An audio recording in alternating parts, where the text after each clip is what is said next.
Universitas Pendidikan Indonesia bekerja sama dengan Badan Keahlian DPR RI menggelar Forum Group Discussion atau FGD bertajuk Evaluasi Kurikulum 2013 dan Rencana Penerapan Kurikulum Baru dalam Penyelenggaraan Sistem Pendidikan Nasional pada Selasa 15 Maret 2022 dengan keynote speaker anggota Komisi 10 DPR RI Ferdiansyah SEMM.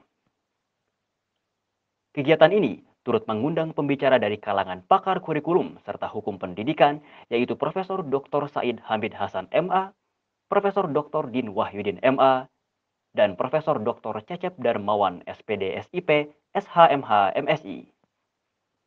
Serta pakar pendidikan Dr. Indra Karismiaji, juga Alpa Amir Rahman MPhil PhD. Bertindak sebagai moderator, Dr. Syaifullah MSI. Hadir memberikan sambutan mewakili Rektor, Wakil Rektor 1 UPI, Profesor Dr. Didi Sukyadi MA. Profesor Didi menyampaikan bahwa perubahan kurikulum harus dilakukan melalui pertimbangan yang benar-benar matang. Kita tidak boleh lagi mengulangi kesalahan tahun sebelumnya atau pemerintah sebelumnya, yaitu melakukan perubahan kurikulum tanpa kajian yang ilmiah, tanpa kajian yang akademik terhadap apa yang akan kita putuskan.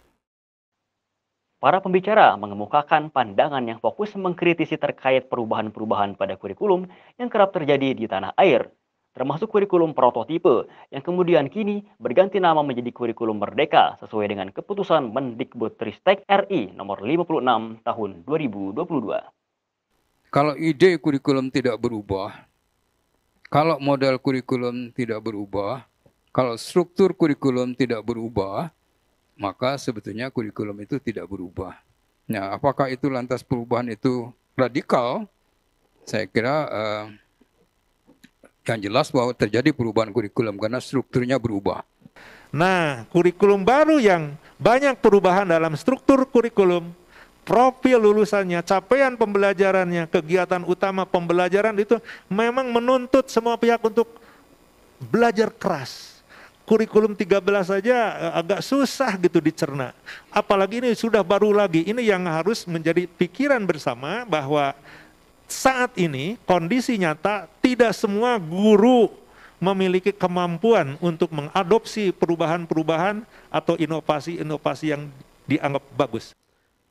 Kurikulum itu mestinya kontinuitas. Jadi ada istilah saya itu tadi dinyatakan ada peta jalan kurikulum. Ada grand design kurikulum.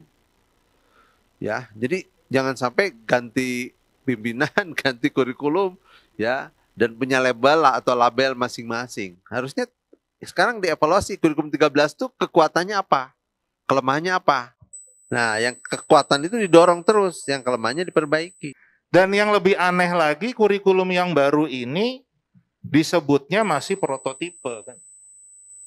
Setahu saya mobil prototipe itu nggak boleh jalan di jalan raya kan. Vaksin prototipe itu juga nggak boleh disuntikan ke misalnya vaksin COVID tapi masih prototipe, tapi semua orang disuruh disuntikin. Wah, kalau meninggal siapa yang tanggung jawab kan gitu. Nah, ini sekarang ada 2.500 sekolah, kalau hitung aja satu sekolah 400, berarti ada 1 juta anak Indonesia yang dipaksa mengkonsumsi barang yang belum matang.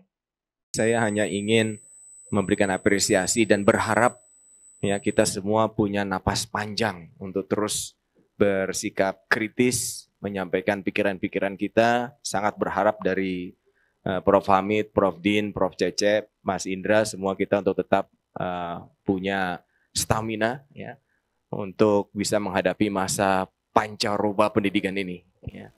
Saya kira ini bukan hal yang ringan Bapak Ibu. Ya.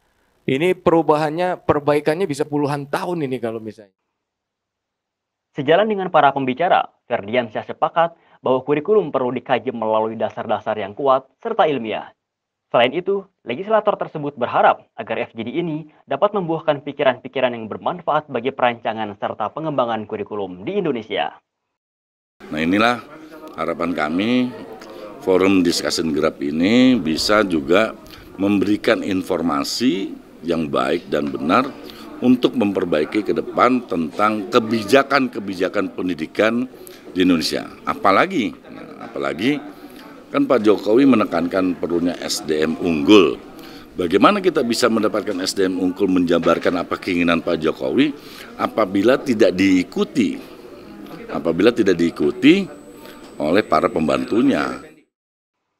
Kegiatan yang dilangsungkan di gedung FPEB ini dihadiri pula secara langsung oleh Ketua Senat Akademik, para wakil rektor, para dekan fakultas, dan direktur kampus UPI di daerah. Selain itu, hadir secara virtual para eksekutor pendidikan yang merupakan guru, dosen, dan tenaga kependidikan yang lainnya dari berbagai wilayah di Indonesia. Dari Bandung, tim TV UPI mengabarkan.